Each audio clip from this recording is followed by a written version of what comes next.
এক। ইলিশ রপ্তানিতে শীর্ষ দেশ কোনটি? সঠিক উত্তর খ, মিয়ানমার। 2। জাতিসংঘ সাধারণ পরিষদের ৭৯তম অধিবেশনের সভাপতি কে? সঠিক উত্তর খ, ফিলেমন ইয়াং। 3। ফিলেমন ইয়াং কোন দেশের সাবেক প্রধানমন্ত্রী? সঠিক উত্তর খ, ক্যামেরুন। 4।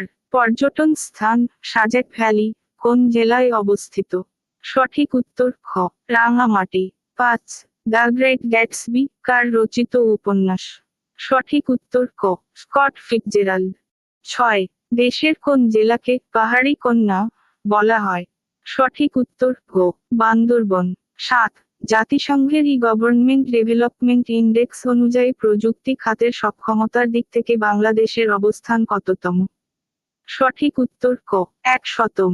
8। জাতিসংঘের বিশেষায়িত সংস্থা আন্তর্জাতিক টেলিযোগাযোগ ইউনিয়ন আইটিইউ এর সদর দপ্তর কোথায়? সঠিক উত্তর খ, জেনেভা। 9। আইইউটি এর সর্বশেষ সূচক অনুযায়ী দেশের কত শতাংশ মানুষ ইন্টারনেট ব্যবহার করে? সঠিক উত্তর খ, ৩৯%। 10। অটোমোবাইল কোম্পানি হন্ডা কোন দেশভিত্তিক প্রতিষ্ঠান? সঠিক উত্তর খ, জাপান।